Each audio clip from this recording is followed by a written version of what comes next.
दोस्तों आज की इस वीडियो में हम लोग सैर करने वाले हैं जनूबी यूरोप में वाक़ एक जज़ीरा नुमा मुल्क जमहूरिया इतालिया की, जिसे अक्सर लोग इटली के नाम से जानते हैं।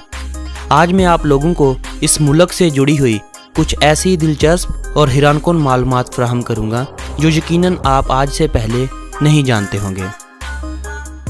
आज की इस वीडियो के लिए हमसे बहुत से दोस्तों ने गुजारिश की थी, लेकिन जिस भाई ने हमें इटली के बारे में इस वीडियो को बनाने में सबसे ज़्यादा मदद की उनका नाम इफ्तिखार अली है और वो इस वक्त इटली में ही रहाइश पजीर है।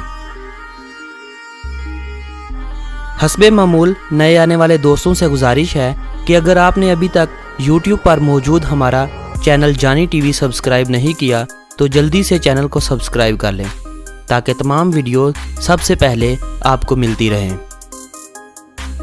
अपने रकबे के लिहाज से दुनिया भर में 71वें नंबर पर आने वाले इस मुल्क का कुल रकबा 3,01,336 मरबा किलोमीटर है। 5,94,00,000 अफराद की आबादी रखने के साथ ये मुल्क अपनी आबादी के लिहाज से दुनिया भर में 23वें नंबर पर आता है। इस मुल्क में ईसाईयत के बाद सबसे ज़्यादा तादाद मुसलमानों की है, जो कि एक अंदाज़ा 13,80,000 अफराद के करीब है। इटली अपनी मईशियत के हवाले से दुनिया भर में 8वें नंबर पर आता है। एक ज़माने में सल्तनत रूम के नाम से जाना जाने वाला शहर इटली का दारुल हुकूमत है। ये शहर अपने अंदर तकरीबन 25 लाख अफराद को समोए हुए है।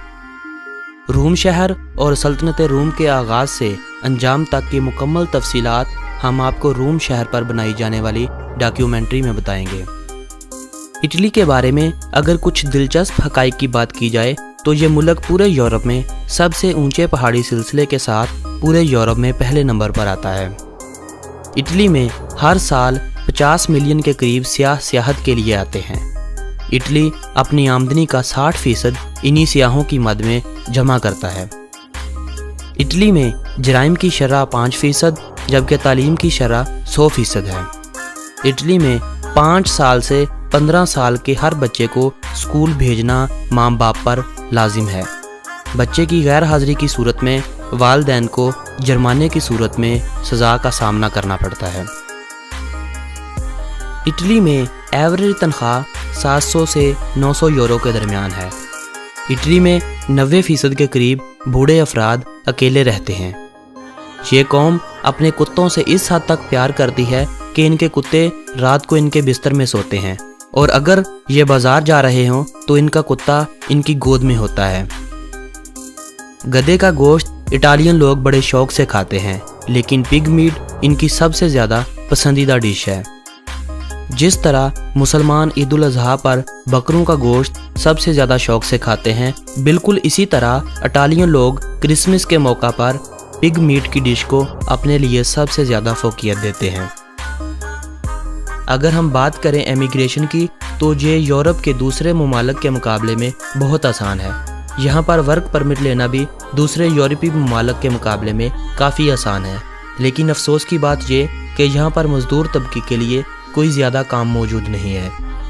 अगर आप 10 साल से इटली में रहाइश पजीर हैं तो आप 10 साल की रेजिडेंट शो करते हुए इटालियन नेशनैलिटी के लिए अप्लाई कर सकते हैं। यहाँ की नई जनरेशन पढ़ाई में कोई ख़ास दिलचस्पी नहीं रखती। अगर कोई बच्चा 2 साल लगातार एक क्लास में फ़ेल हो जाता है तो तीसरे साल उसे अगली क्लास में प्रमोट कर दिया जाता है। इतालवी ज़ुबान के हामिल इस मुल्क में 95% ऐसे लोग भी पाए जाते हैं जो इंग्लिश नहीं जानते। इटली दुनिया भर में शराब पैदा करने वाला सबसे बड़ा मुल्क है। इटली में 50% के करीब होने वाली तलाकों की बड़ी वजह व्हाट्सएप मैसेज बताई गई है। अगर कोई आदमी स्कर्ट पहनकर इटली की सड़कों पर घूमने की कोशिश करता है तो इसको कम से कम वक्त में इटालियन पुलिस की तरफ से गिरफ्तार कर लिया जाता है। इटली में 1/3 अफराद ऐसे हैं जिन्होंने कभी इंटरनेट का इस्तेमाल ही नहीं किया। यहाँ पर बहुत कम लोग ऐसे मिलते हैं जो प्रोफेशनल कंप्यूटर ऑपरेटर हों। दुनिया की सबसे लंबी 57 किलोमीटर लंबी सुरंगनुमा सड़क इटली में पाई जाती है, जो इटली को स्विट्ज़रलैंड से मिलाती है और इस सड़क को बनाने में 17 साल लग गए थे। فٹ بال اٹلی کی قومی کھیل ہے اور حیرانگی کی بات یہ کہ اٹلی میں پاکستان کی طرح کوئی بھی فری گراؤنڈ نہیں ہے۔ یہاں کھیلنے والی ٹیموں کو منتھلی فیس ادا کرنی پڑتی ہے۔ اٹلی میں ڈرائیونگ کا قانون دوسرے ممالک کے مقابلے میں قدرے مختلف ہے۔ اگر آپ کے پاس اٹالین ڈرائیونگ لائسنس ہے تو آپ کو اس لائسنس کے ساتھ 20 پوائنٹ دیے جائیں گے۔ آپ کی ایک غلطی پر 1 پوائنٹ کاٹ لیا جائے گا۔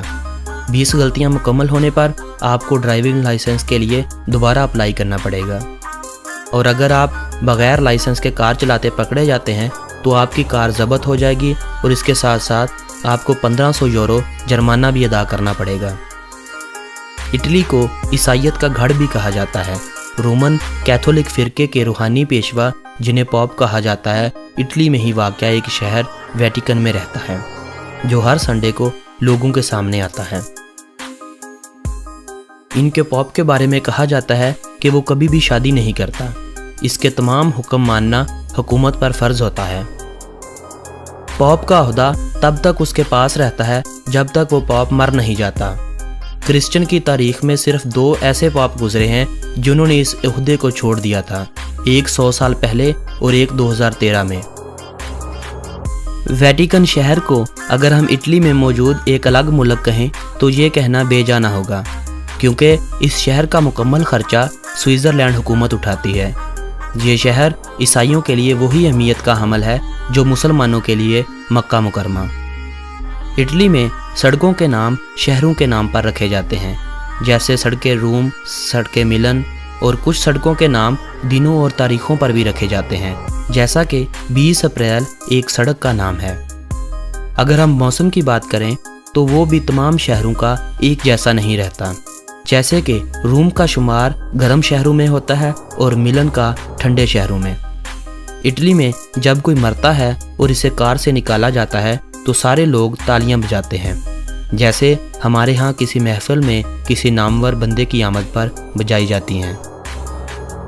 اٹلی میں اگر کسی کی شادی ہو رہی ہو تو سبھی کاروں والے ہارن بجاتے ہیں۔